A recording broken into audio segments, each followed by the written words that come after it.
So before we used to do yearly reporting, and then based on operations on the landscape, I think we felt it was critical to do some sort of reporting every quarter to also, because the way the tech landscape is specific activities happen in specific quarters. And trust me, it sort of defines the kind of attack vectors that are being proliferated and pushed around, and also the kind of exposures or cybersecurity incidents. So for us, it made a lot of sense to talk about quarterly activities on the security landscape, especially based on our findings. We work with a lot of customers, we work with a lot of different tech companies. We popularly call FinTechs, but financial institutions providing different services. And the interesting part of the report Q3 was the issue around identity security and how the bad actor typically is not trying to get into your environment with fake credentials. And the idea is, you know what, I'm going to get the key and then I'm going to work my way through the system to get the kind of access I need. And to be honest, not shocking or surprising, this happened a lot in a lot of environments, for a lot of businesses.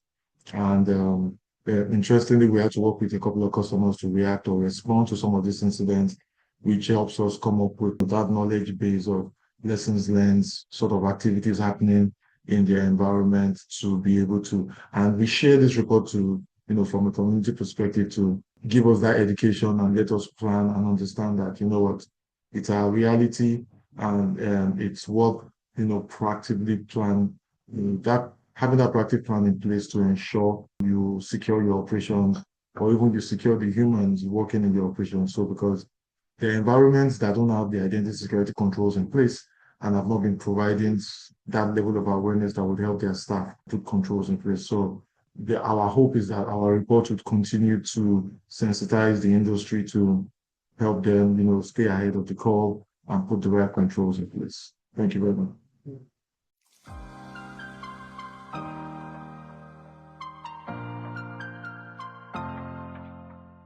Thank you very much. It's probably the most difficult way to even try to manage incidents because now, before, you're used to looking for the invalid credentials. And then all of a sudden, everything looks good and you think you are at peace. And then it just occurs to you that, okay, you know what, it's not possible to be this peaceful, there are activities going on. And we saw this a lot. And all of a sudden, the red flag has moved from looking for invalid login. So it's not in the login itself, but now we're looking at how accounts behave, what kind of activities are accounts being used for. And then, like you asked, the strongest identity behavior signals we've noticed so far this year are we found environments where you see a sudden change in work rhythm. And typically that means an employee that normally would work from, say, 9 to 5, the official timelines, obviously starts showing interest in working late, working maybe overnight, decides to carry out critical activities or deliverables at night or maybe early before work starts. And this might involve large data sets, maybe run specific scripts. And this typically would just, now what we do is this is on our radar and it triggers us and we ask questions. And at times you would see activities triggering specific AI related tooling at specific times that is not necessarily the average 8 to 5 or 9 to 5 situation. So such activity, yes, some will be legitimate, but if you know someone that usually tell I'm a day person or I'm more active in the mornings, and then all of a sudden the person is more active in the evenings, as simple as that sounds, you will be shocked the kind of activities we discovered. Also, another identity behavior signal is access patterns outside the workflow, such as how a user is interacting with the system or the kind of prompting they started using that they didn't used to use before. A specific use case is someone is supposed to, for example, leveraging specific tools, you discover a user account trying to run a particular query or trying to access a part of the network or trying to access a particular system. Aside timing, the fact that you are even trying to access the system is a trigger for us to ask a lot of questions that, hey, There's a part where you can say, oh, it's a malware or my account has been hijacked and they're trying it. This is legitimate account actually has access to this, but you shouldn't have access to this. And then we ask those questions. Also, another one is AI assisted overperformance. And the explanation for this typically is the insider, which is the internal user legitimate credentials, leveraging AI tools to the speed of data extraction, generating harmful scripts, or automating tasks that shouldn't normally run.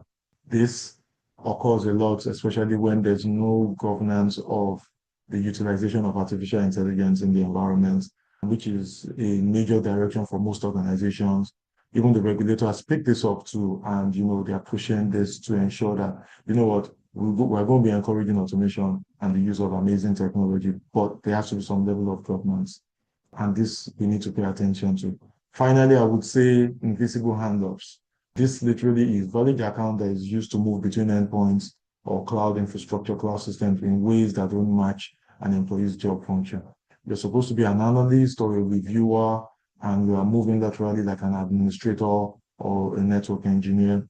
This calls for why is this happening? First things first, the accounts privileges would have been elevated on those accounts possibly, and then all of a sudden we know this guy is supposed to be a database administrator, but he's moving like he's supposed to be a network security guy or an IT infrastructure manager. So this calls for concern and specific audit on user activity is carried out.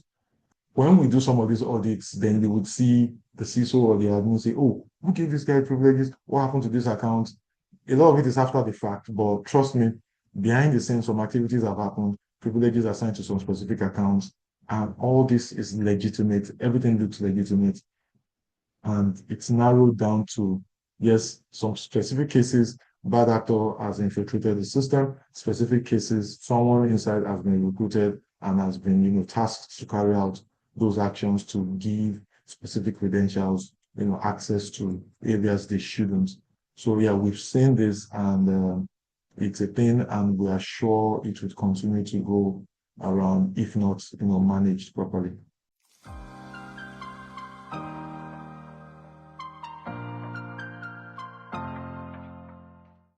All right, very, very, very good question. I like the fact that we narrowed away technology because we've been using technology forever, and it has not helped. And the truth is, the strongest defense isn't technology anymore.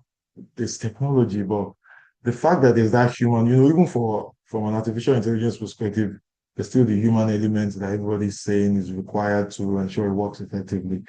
But from a cybersecurity perspective, we are seeing that the culture of an organization is becoming a strong force. And, it's quite cost effective too, because it doesn't require you purchasing technology or paying for any license. You can create a culture where the staff, including the cleaners, feel part of the system to protect the business. And so, anyway, some of the points I have here is a culture that removes financial pressure. And this is not about increasing salaries or, but it's by removing reporting mistakes, penalties. We've seen environments where people are scared of punishment based on activities. And I won't say it's a toxic environment, but it's just an environment where people are a bit uneasy and people, for fear of being penalized, or generally the management team just feels they put fear in staff for them to be able to speak freely or express themselves freely, which of course sort of it trickles upwards to even remuneration eventually. And then they get an opportunity for someone that says, you know what, I have this flash drive. All you have to do is plug it behind the system in your office or plug it into this person's laptop or, or install this somewhere and get £1 million. And we've seen that for a lot of the environments, culture has impacted the decision of the staff to either be recruited by the bad actor outside or be a part of it. And we've also seen environments with amazing culture. Some of our customers, financial institutions, have reported to us of bad actors reaching out to specific administrators whether it's at the branch or at the head office, and they've been told to insert a USB drive or install some funny apps on specific systems that have some level of access. And the guy had walked up to the CISO to report it and to communicate it. And we had to analyze that, okay, what made the guy do that? And it's an environment that actually implements that open door policy indeed, where people express and can talk. Some environments, the fact that they were talked to or engaged might even be a problem. Some people would even believe that, for these guys to have reached out to me, if I go and report, all of a sudden there will be a spotlight on me and there will be an issue. So we get to that point where people can speak freely, can come forward and engage leadership or management when they see something so they can say something. And another thing from a cultural perspective is visible ethical leadership. We've seen environments where the employees literally just copy leadership. If they see that the leadership, how they make decisions from an access perspective, or they've seen the leadership carry out some funny, shady activities, then the next question would be, oh, head of engineering did it, co-founder did this, why shouldn't I try this out? So at times we want to be careful that we're not even misconstruing some other activities to give them an impression that this can be done or this is encouraged. So visible ethical leadership is very critical. When leadership shows transparency from a cybersecurity perspective, especially in making security decisions, it goes a long way for employees to feel like they are part of the mission and they would copy and just follow through as the leadership has done. Then finally, I would say micro training that builds pride and responsibility. And this is more of there'll be at different times, different use cases, short scenario-based insider threat awareness programs or sessions that communicates to the employee, makes them feel like part of the brand, make them feel like their job is to protect the brand. And I'll give you a very typical example. I always use this example, especially when people visit us and like there's a complaint. So at our office, I just look at it as who can be the biggest thing, cybersecurity company. And I engage the guys that run shifts at the gates, our security guys. And I literally, I would say I won't say I brainwashed them. I just impacted them constructively that you guys are securing physically a cybersecurity company. And I give them a list of my expectations and what we are teaching, what we are teaching to customers. And I give them the comfort level to let them know that no matter how big the customer is, no matter the car the guy drives to the gate, you must ask for this. You must ensure you call before you let him in. You must give him a badge before he walks in. You must ensure you call someone. As in, I give them a list and we have those sessions. And guess what? True to form, the guy carries it out. He feels like it's part of the system. People, of course, I have customers or visitors that feel too big and they call and I apologize to them. I let them know it's part of the flow. We're a cybersecurity company and security starts from the beginning, like from the gate, not just the solutions we implement for you. So a cleaner, an office assistant, the admin guys, the security guys at the gate, they are part of the flow. And there's a way you can impact them that they feel like part of the organization and take it seriously to the extent that when a bad actor comes around, they would think twice or most times they would report it and will not be part of the whole sham. So yeah, culture plays a lot of role. And if you pay attention to it properly, I think it will help with proactively identifying possible threats that impact the business negatively. Thank you.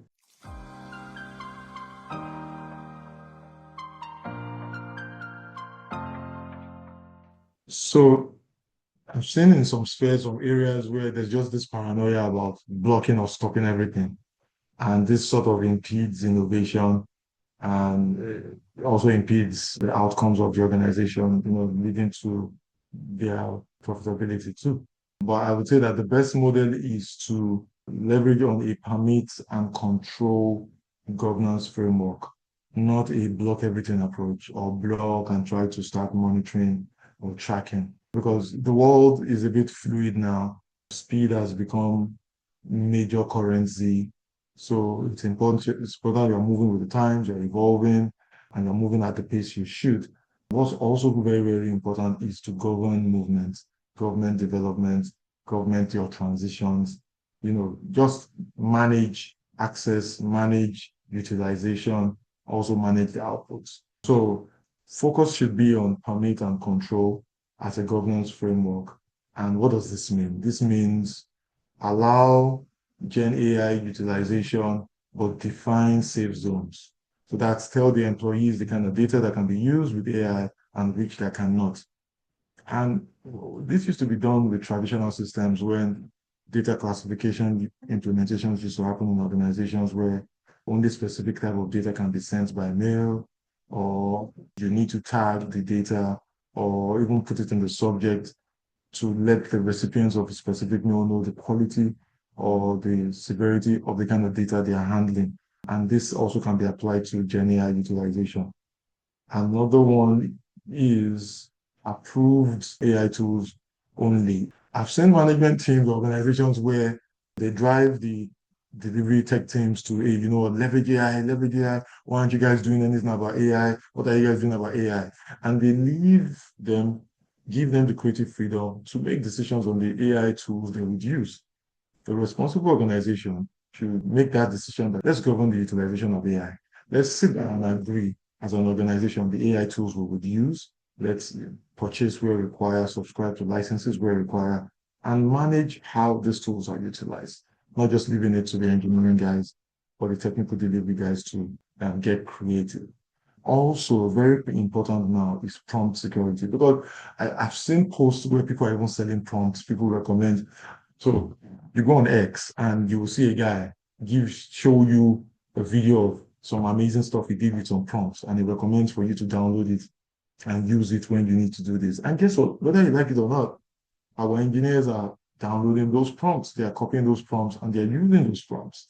So there's a need for prompt security, reviewing prompts, and the outputs exactly the same way you review your code, source code reviews that you do. Prompt reviews need to start, because most of the insider leaks today would happen through careless or malicious prompting. Again, a lot of our engineers, scripts, up and coming analysts are copying prompts online from different dashboards or rooms, and we need to be careful how this is utilized. Finally, I would say risk ownership at the developmental level. And basically what this means is that every business leader, whether it's brand and marketing, business development, every business leader must own AI risks, not just the CISO.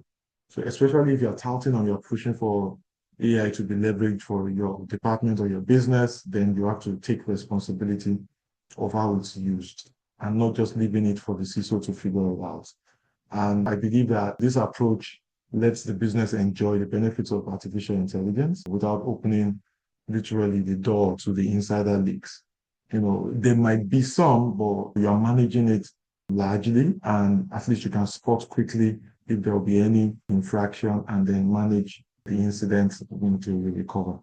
So this is really important, and it's something organizations will take seriously as they adopt or leverage artificial intelligence. Thanks.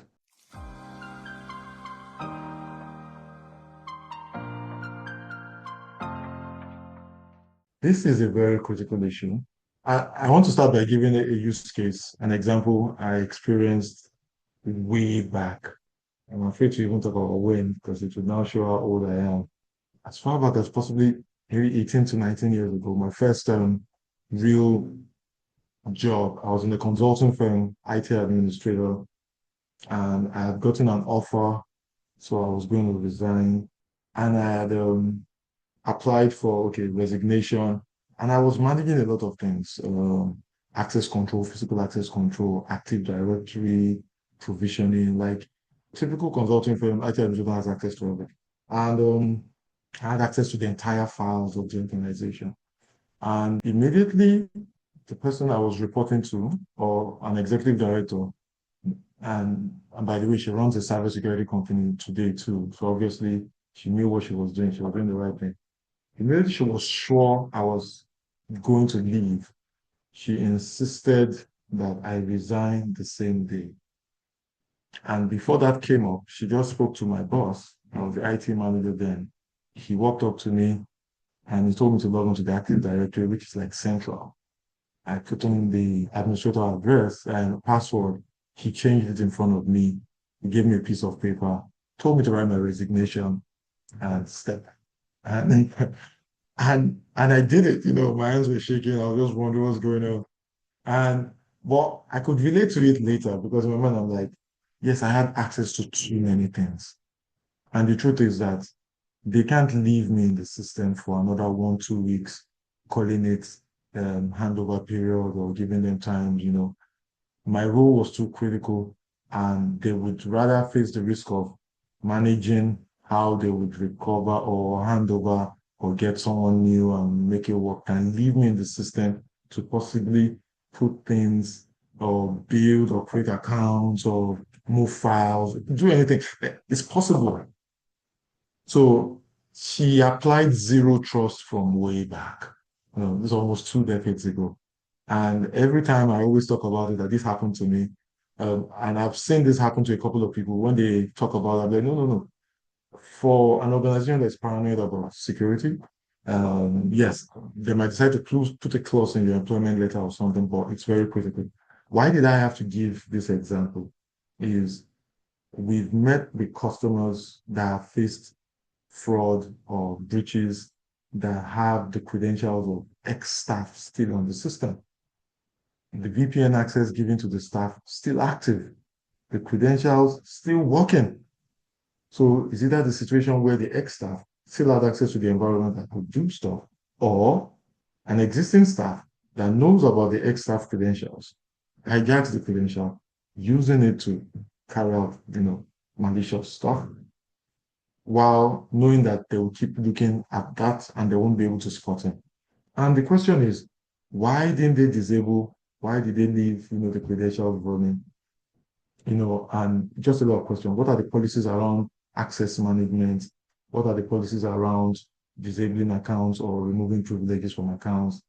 These are the things that need to be taken seriously. So the two non-negotiables would be immediate and complete deprovisioning. Immediate. Depending on how critical the role is, access must be cut off the moment someone exits or changes roles. So fine, it might not be as extreme as the situation I faced then, you get, but grace period, is it really necessary? Maybe. Shared passwords should be stopped. Old VPN accounts should be kept just in case. All that needs to stop. The second non-negotiable is zero trust role boundaries. And typically it means every access request must match the user's role. If their role does not need it, then they don't need to get it. And the credentials must never be reused for systems. This sort of creates a bit of inconvenience at times depending on who's applying it. But these are critical things that need to be done.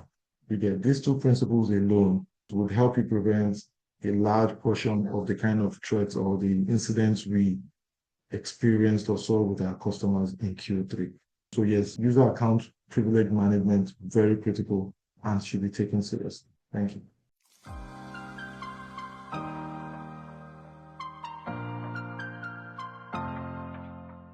So I'm not an advocate of FUD, which is fear, uncertainty, and doubt.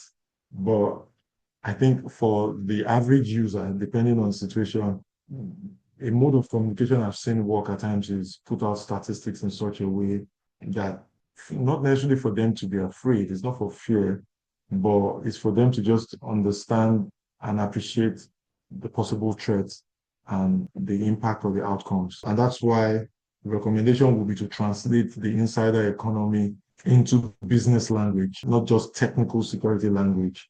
Because at times you say it, and the average business was very, okay, so what's the impact?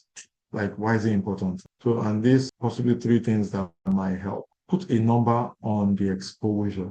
And basically what this means is quantify how many employees have access to sensitive data, how many accounts have excessive privileges, and how many leverage artificial intelligence without controls. And then when you put this number out, you would now speak to the possibility of a breach and the cost of the breach. And yes, this we can do by putting our use cases. For example, was it one of the big consulting firms that put a report out where leveraging artificial intelligence wiped the entire data of one of their customers, created some exposures, and they had to report it and talk about it. That obviously that impacted their reputation. They definitely paid fines. They would have to pay a lot to the customer. It impacted the customer's, reputation too.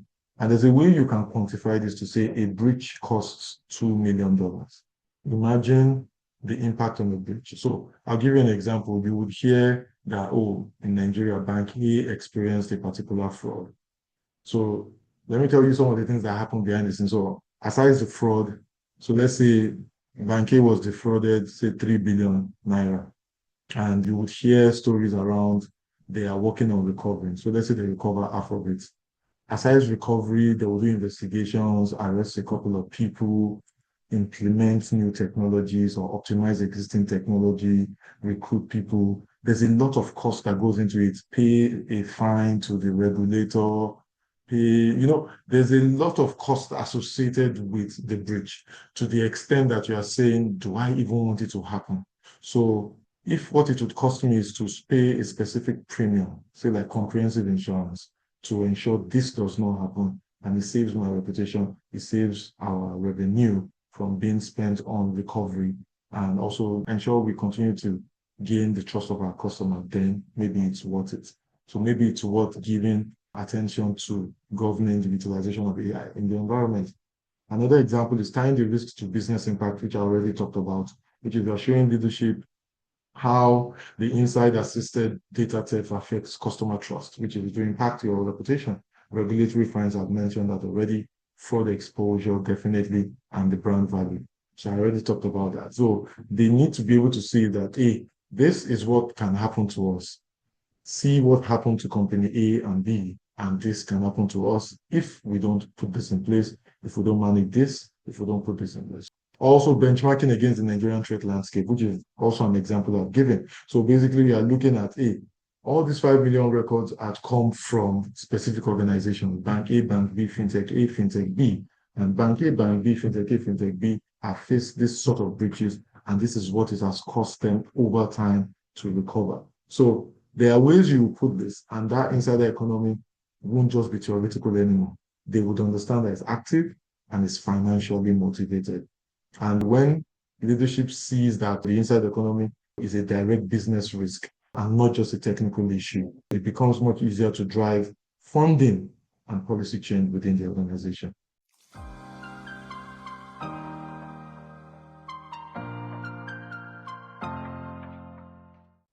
So basically, what we are saying is to when you want to copy a prompt, you need to be able to first is be sure that there are no hidden lines, like everybody has mentioned.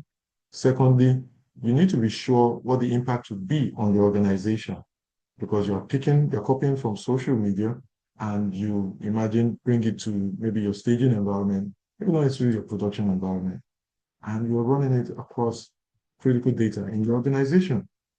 So it's different. Like the way it's supposed to react and the possible output based on how the prompt was developed would have been set up if it was malicious to make or spool specific data in the environment that you wouldn't know.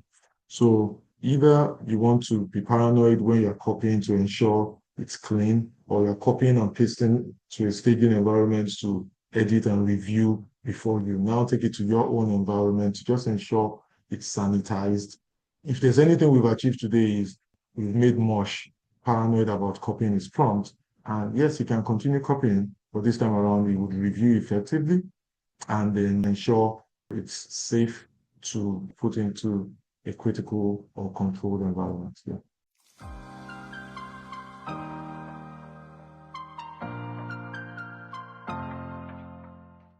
So I think this response applies to both speed of innovation with AI. It would interest you to know that even from a cybersecurity perspective, we're leveraging artificial intelligence. Like we're trying to enhance the speed of detection, threat detection. We're trying to enhance the speed of anomaly detection and responding promptly. So everybody needs this speed, but we have secure and controlled ways of innovating to achieve it.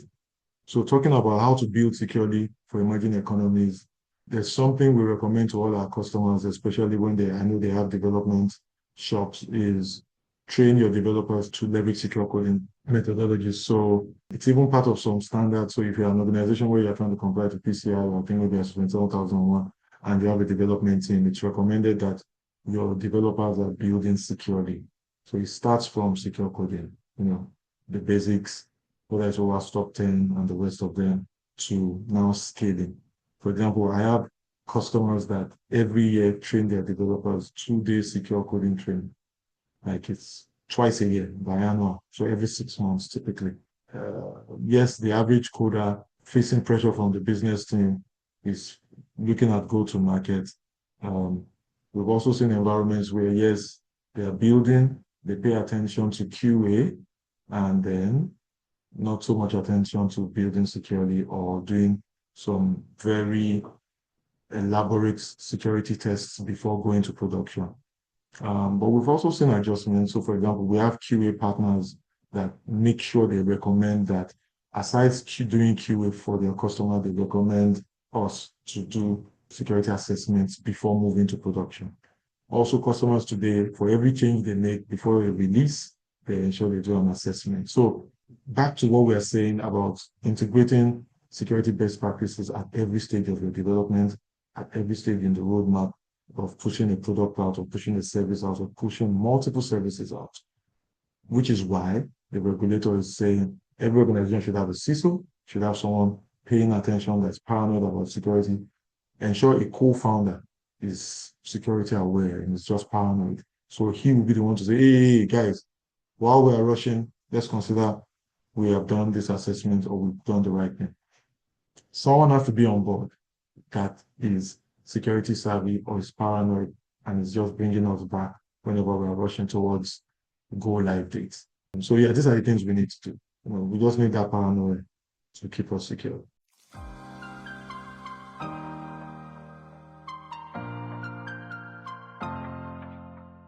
So first is to give kudos to DigiCore for driving this program. There's indeed a need for sensitization and continuous engagement when it comes to leveraging technology and securing our operations. And yes, what I would say is we can't stop innovating, but we need to, I think it's okay to be slightly, keyword slightly, paranoid from a cybersecurity perspective, whether it's copying prompts or allowing access. I think it's very important for the role of the person managing your security program, whether it's your CISO or an information security manager, that we take this seriously, we pay attention to activities and deliverables, and ensure as you're innovating, making strategic decisions with regards to your roadmap from a product perspective or a service perspective, you are thinking how to secure your operations, how to secure your customer data, how to secure your customer access to your platform or your service, and overall ensuring the business is running from a security perspective.